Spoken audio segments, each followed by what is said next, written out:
नमस्कार मैत्रिणींनो, तुमचं पुन्हा एकदा माझ्या यूट्यूबवाला आरीवर्क चॅनलमध्ये अगदी मनापासून स्वागत आहे. मैत्रिणींनो, आतापर्यंत आपण आरीवर्कमध्ये आरीवर्कचे भरपूर व्हिडिओ बघितले आहेत. तर आज मी थोडंसं तुम्हाला इथं एका शिलाईच्या बद्दल तुम्हाला इथं माहिती सांगणार आहे. तर आज मी तुम्हाला इथं 4 टक्सचा ब्लाऊज मी कसा शिवायचा. आता ॲक्च्युअली कसं झालं आहे, मी याचं ऑलरेडी कटिंग केलेलं आहे. त्यामुळे त्याचं कटिंग मी तुम्हाला परत त्याच्यासाठी एक वेगळा व्हिडिओ बनवून दाखवेन. पण इथे मी आता हे कटिंग करून घेतलेलं आहे, तर त्याचं आपण स्टिचिंग कसं करायचं हे बघणार आहोत.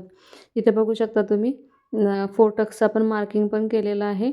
ठीक आहे. तर तो त्याची शिलाई कशी करायची हे आपण इथं बघणार आहोत.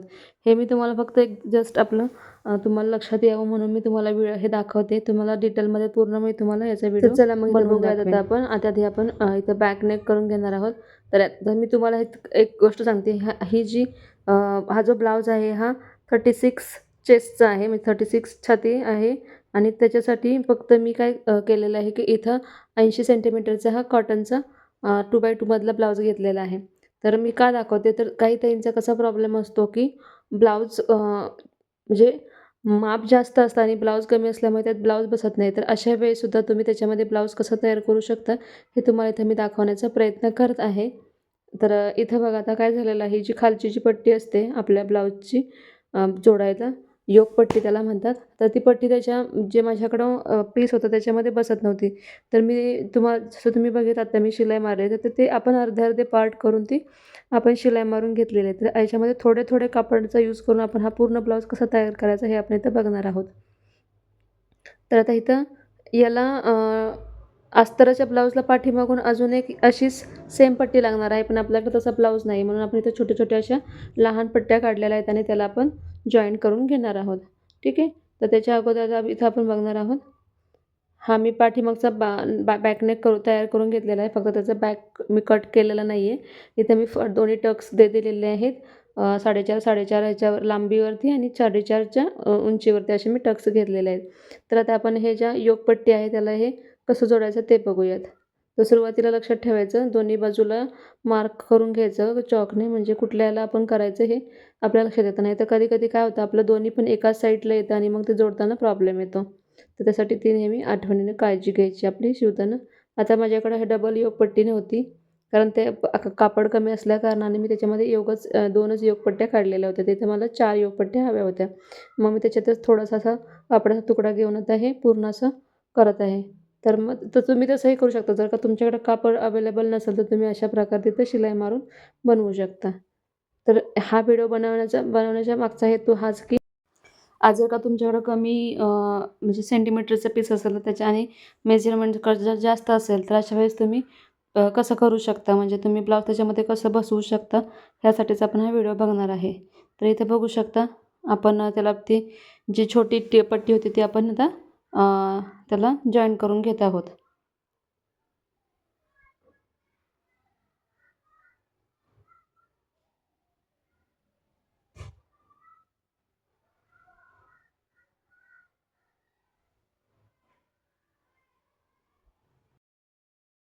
इथे बघू शकता आपण ह्या दोन्ही पट्ट्या तयार करून घेतलेल्या आहेत. आता आपण हे 4 टक्स आपण जे ऑलरेडी मार्क करून घेतलेले आहेत ते कसे स्टिच करायचे ते आपण बघणार आहोत. ठीक आहे. तर तुम्ही 4 टक्स बघू शकता, दोन्ही त्या चारही 4 टक्समध्ये 1.5 इंचाचं आपण अंतर ठेवलेलं आहे. आता ते कसं करायचं याचा पण तुम्हाला मी एक सेपरेट व्हिडिओ बनवून दाखवेन त्याचा. पण आता इथं सध्या आपण फक्त स्टिचिंग कसं करायचं हे आपण बघणार आहोत. पहिल्या ह्याच्यावरती आपण पहिल्या कापडावरती आपण मार्किंग करून घेतलं होतं. त्यानंतर त्याचा सेम जो पार्ट आहे दुसरा, त्या पार्टवर आपण सेम एकमेकांवरती ठेवायचे आहेत आणि त्याच्यावरती आपण फक्त थोडंसं प्रेस करायचं आहे. आपण त्याच्यावरती चॉकनं मार्किंग केलेलं असतं, त्यामुळे ते आपोआप त्याच्या अपोजिट साईडच्या कापडावरती उठतं. आणि मग तुम्ही त्याच्यात थोडंसं फेंट असेल तर तुम्ही आपल्याकडे जे चॉक असतात त्याच्यावरती तुम्ही डार्क करू शकता. आता अशा प्रकारे तुम्ही त्याच्यावर थोडंसं टॅप करायचं, म्हणजे ते त्याच्यावरती उठून जातं. इथं तर तुम्ही बघू शकता एकदम फेंट उठलेलं आहे, असं डार्क नाही उठलेलं. पण तुम्हाला अंदाज तर येऊ शकतो की आपलं ते मार्क कुठं केलेलं आहे, म्हणजे तुमचं दोन्हीकडचं मार्किंग पण व्यवस्थित सेम होतं.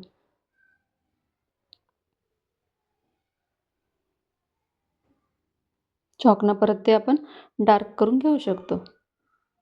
आणि इथं दोन्ही ह्याच्यामध्ये अंतर तुमचं पाव इंचच पाहिजे. हे टक्स तुमचे अर्धा इंचाचे टक्स असते, जास्त पण तुम्ही ते टक्स मोठे घ्यायचे नाही. तर ते अशा प्रकारे 4 टक्स असतात.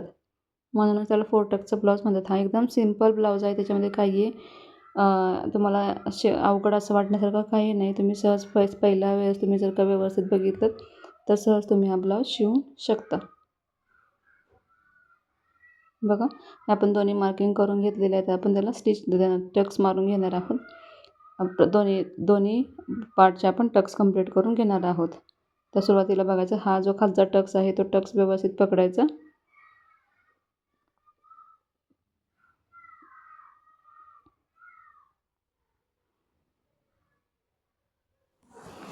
व्यवस्थित टक्स मारून घ्यायचे.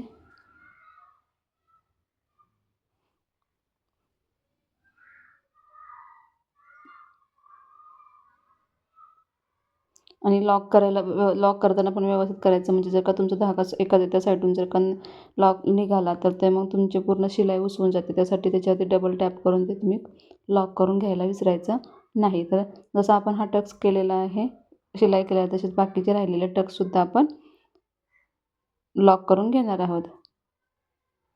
हा मिडलचा आहे, हा मधला टक्स आहे. पकडताना एकदम व्यवस्थित एकसमान पकडायचं, कुठे मागे पुढे होता कामा नये.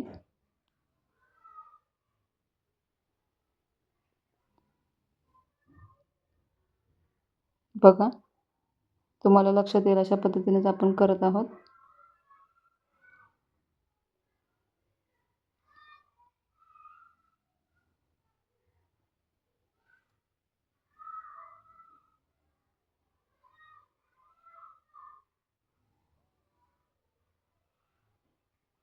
बघा, दोन्हीकडं आपण मधले घेतलं तर दोन्हीकडचं अंतर आहे ते सेम राहिलं आणि टक्स किती छान आलं हे तुम्ही बघू शकता सगळे.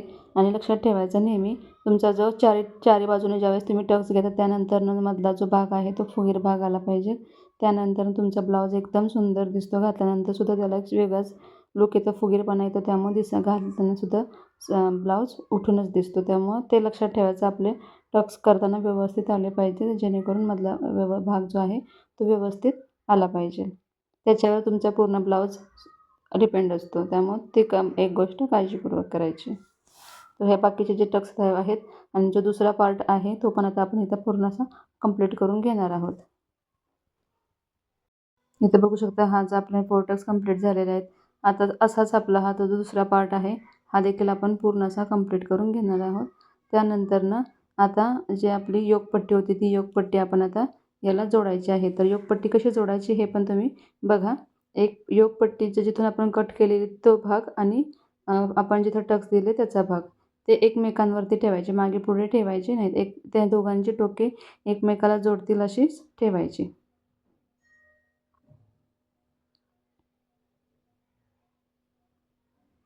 तिथं पण लॉक करून घ्यायचं, कारण तिथून पण जर का तुमचा धागा निघाला तरी तिथून पूर्ण शिलाई उसवण्याची शक्यता असते.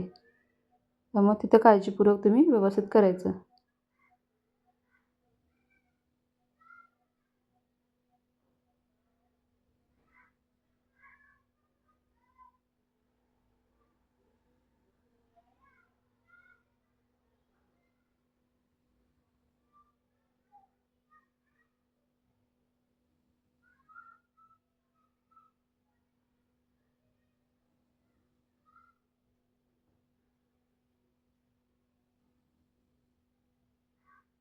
तर अशा प्रकारे आपण हा योगपट्टीचा भाग आपण ब्लाऊजच्या एका पार्टला वरच्या भागाला आपण जोडून घेतलेला आहे आणि राहिलेला जो खालचा योगपट्टीचा भाग आहे हा तुम्ही कट करून घेऊ शकता. तर तुमच्या शिलाईमध्ये तुम्हाला काहीही प्रॉब्लेम येत नाही. जेवढा शिल्लक राहिलेला आहे तो आपण एक्स्ट्रा मार्जिनसाठी, शिलाई मार्जिनसाठी आपण काढलेला असतो, तो तुम्ही तिथं कट करू शकता. तुम्हाला वाटत असेल की मी हा कट केला तर तुमचा ब्लाऊज बिघडेल, अजिबात नाही. तुमचा ब्लाऊजचं लास्टला फिनिशिंग कसं येईल हे सुद्धा मी तुम्हाला दाखवणार आहे. त्यामुळे तुम्ही बिनधास्त जो तुमचा एक्स्ट्रा पार्ट राहिलेला आहे तो तुम्ही कट करू शकता. ठीक आहे. अशा प्रकारे आता आपण हा जोडून घेतलेला आहे. योगपट्टी आपण जोडून घेतलेली आहे. त्यानंतरनं बघा, तुम्हाला जर का त्याच्यामध्ये दाबटीप द्यायची असेल तर तुम्ही देऊ शकता, ती पण छान येते. म्हणजे तुम्हाला ब्लाऊज तुमच्या धागे निसटण्याचे सुद्धा काही चान्सेस उरत नाही. त्यामुळे जसं इथं मी तुम्हाला बघा, मी दाबटीप देते तशा प्रकारे तुम्ही जिथे जॉईन केले आहे त्याच्या मधोमध असा हे करून ती जी शिलाई आहे त्याच्या मध्यभागावरती तुम्ही तिथं दाबटीप देऊन घ्यायची. म्हणजे तुमचा ब्लाऊज फाटण्याचे किंवा शिलाई उसवण्याचा काहीही संबंध उरत नाही. आणि त्याला फिनिशिंगसुद्धा छान प्रकारे येतं. त्यामुळे ही काळजी इथे व्यवस्थित घ्यायची. ठीक आहे. तर हा एक पार्ट आपला कंप्लीट झालेला आहे. असाच सेम पार्ट आपण कंप्लीट करून घेणार आहोत. तर तिथं बघा हा दुसरा पार्ट पण मी आता कंप्लीट करून घेतलेला आहे. ठीक आहे. त्यानंतर आता इथं आपलं बॅक नेक आणि फ्रंट नेकचे 2 पार्ट कंप्लीट झाले. आता इथं आपल्याला हुक पट्टी लावायची आहेत. इथं हे जे आहे हे बटनाचे आहेत. ब्लाऊज जो आहे हा ह्याला बटन्स लागणार आहेत. त्यामुळे इथं आपण बटनासाठीच आपण इथं हुक पट्टी जॉईन करणार आहोत.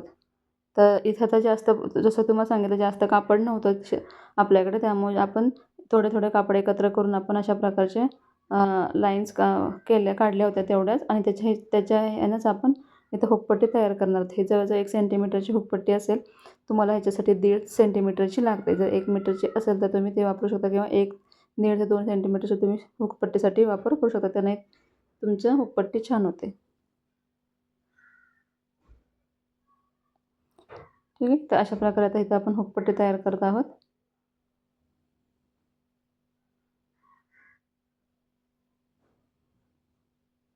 हुकपट्टी कशी करायची ह्याचा सुद्धा एक सेपरेट व्हिडिओ तुम्हाला हवा असेल तर मला कमेंट करून सांगा. तुम्हाला त्याचं डिटेलमध्ये हुकपट्टी कशी करायची, कारण काही ताईंना अजूनही हुकपट्टी बनवता येत नाही. त्यामुळं तुमचं जर त्याच्या संदर्भात काही तुमचं प्रश्न असतील तर तुम्ही मला तसे कमेंट करून सांगू शकता.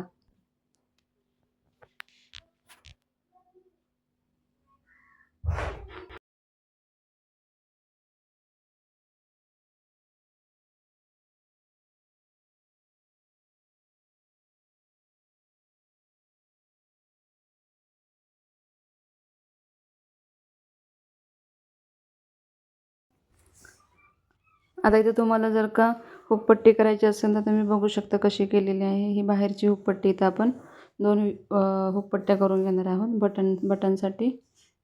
तर त्याच्यासाठी जर तुम्हाला व्हिडिओ हवा असेल तर तसं कमेंट करून सांगा. त्याच्यावरती आपण एक वेगळा सेपरेट फक्त हुकपट्टी कशी करायची याच्यासाठी आपण एक सेपरेट आपण व्हिडिओ बनवूयात. ठीक आहे. तर इथं बघू शकता माझी हुकपट्टी इथं लावून झालेली आहे.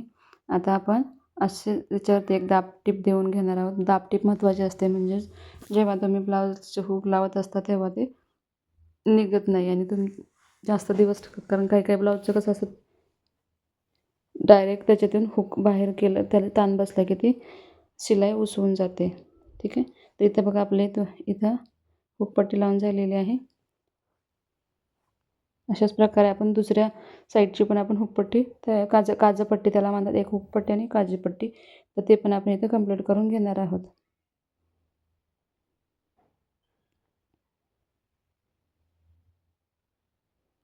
इथे बघू शकता माझ्या दोन्ही काजपट्ट्या तयार, एक हुकपट्टी आणि काजीपट्टी तयार झालेली आहे. बघू शकता तुम्ही दोन्ही पण सेम टू सेम आले. दोन्ही एकाच मापात, एक लहान एक मोठं असं नाही झालेलं आहे. हे पण तुमचं व्यवस्थितच आलं पाहिजे. ते पण तुम्ही मेजरमेंट घेऊन करायचं. तर इथे बघा आपण आता आपण ब्लाऊजचं दोन्ही म्हणजे बॅक नेक आणि फ्रंट नेक तयार झालेलं आहे. तर आता इथं आपण काय करणार आहोत, आपण आपण आपल्या ब्लाऊजला जो गोट लावायचा असतो त्यासाठी आपण तिरकस अशा कटिंग अशा स्लिप असतात त्या आपण कट केलेल्या असतात. तिरक्या करायच्या, सरळ करायच्या नाहीत. तिरक्या केल्या तरच तो गोट व्यवस्थित बसतो, म्हणून आपण ह्या तिरक्या करून घेतलेल्या आहेत. आता ते जॉईन कशा करायचे हे बघा. इथे पण ब्लाऊज कापड जास्त अवेलेबल नव्हतं, त्यामुळे आपण 1-1 इंचाच्याच इथं काढलेले आहेत. आणि आता त्या जॉईन कसे करायचे हे बघूयात. काढताना तिरक्या काढायच्या, सरळ काढायच्या नाहीत. तर इथे बघू शकता आता आपण तिरक्या बघा एकमेकाला क्रॉसमध्ये अशा आपण ह्या पट्ट्या पकडायच्या आहेत, आणि त्यानंतर त्याच्यावरून शिलाई मारायची आहे. क्रॉस पकडायच्या, दोन्हींची टोकं एकमेकांना विरुद्ध साईडला लावून घ्यायची.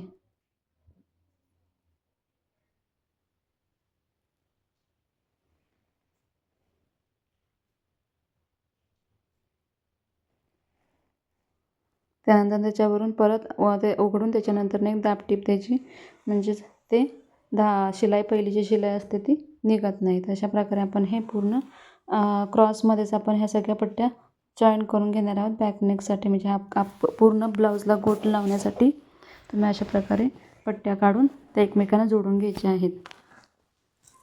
फक्त तुमच्याकडे जर का कापड जास्त नसेल तर तुम्ही कमी साईजमध्ये जरी घेतल्या तरी तुम्ही त्या चालू शकते. बघा आता इथे पण आपण ह्या बाकीच्या ज्या काढलेल्या त्या तिरकस अशा लावून घेणार आहोत. इथं पण क्रॉसमध्येच एकमेकांच्या विरुद्ध अपोजिट साईडला कट करून लावून घ्यायच्या आणि त्याच्यावरती परत डबल शिलाई करून घ्यायची.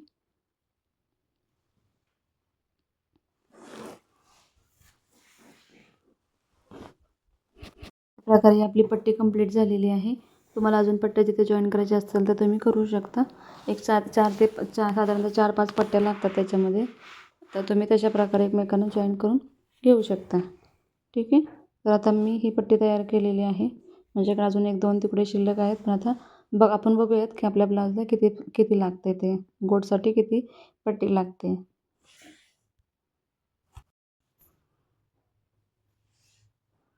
बघू शकता आपल्याकडे जेवढ्या काही होते तुकडे ते आपण पूर्ण लावून घेतलेले आहेत. शिल्लक राहिले त्याच्यातून तुम्ही कट करू शकता. ठीक आहे. तर अशा प्रकारे आपण हा गोट कंप्लीट करून घेतलेला आहे. आता मी तुम्हाला डायरेक्ट गोट कसं लावायचं आहे तुम्ही माहीत असेल तर तुम्ही बघू शकता. त्याच्यामध्ये तुम्हाला गोट कसं लावायचं हे मी तुम्हाला आता दाखवणार नाही आहे. आत्तापुरतं आपण तुम्हाला गोटपर्यंत आपण बघितलेलं आहे. गोट कसं लावायचं हे तुम्ही सेपरेट व्हिडिओ आपण त्याच्यावरती करूयाच. फक्त मी तुम्हाला आधीच सांगितलं की आपण या कमी कापडामध्ये सुद्धा सुंदर असा ब्लाऊज आपण तयार करू शकतो. तर त्या ब्लाऊजचा एक फायनल लुक मी तर तुम्हाला दाखवणार आहे. तर तो तुम्ही बघू शकता किती छान असा लुक आलेला आहे त्याचा. तर इथं बघू शकता आता हा आपण गोट मी लावून घेतलेला आहे. गोट कसा लावायचा ह्याचा मी तुम्हाला व्हिडिओ नाही दाखवला, पण त्याचा सेपरेट व्हिडिओ आपण बनवूयात. ठीक आहे. व्हिडिओ खूप मोठा झाला असता त्यामुळे मी तुम्हाला डायरेक्ट ब्लाऊज कसा तयार झाला आहे हे तुम्हाला मी ते दाखवते आहे. कमी सेंटीमीटरच्या ब्लाऊजमध्ये जास्त साईजचा मापाचा जर ब्लाऊज असेल तर तो कसा बसवायचा हे आपण इथं बघितलं आहे. त्यानंतरनं खाली पण बघा मी ते जॉईंट दिलेलं आहे. ते पण एकदम फिनिशिंग किती छान आलेलं आहे. तिथे योकपट्टीला आपण बारीकच असे हे कापड लावलेलं आहे. जास्त असं तिथं आपण कापड लावलेलं नाही आहे. तर तुम्ही बघू शकता आणि आपले टक्स आपण जे केलेलं त्याचा पण जो पफ आहे तो किती छान आलेला आहे. तर अशा प्रकारे हा ब्लाऊज आपला इथं कंप्लीट झालेला आहे. तर याच्या रिगार्डिंग तुम्हाला जर का खरंच हा ब्लाऊज तुम्हाला व्हिडिओ बघायचे असतील तर तुम्ही मला तशा कमेंट करून नक्की सांगा. आपण फुल कटिंगपासून स्टिचिंगपर्यंत आपण फुल याचा व्हिडिओ बनवूयात. तुम्हाला स्टेप बाय स्टेप सगळं याच्यामध्ये तुम्हाला सांगितलं जाईल. तर बघा किती छानसं सुंदर असं फिनिशिंग आलेलं आहे आणि ब्लाऊज पण सुंदर असा छान त्याच्यामध्ये बसलेला आहे. ठीक आहे. तर आत्तापुरतं आपण इथंच थांबूयात.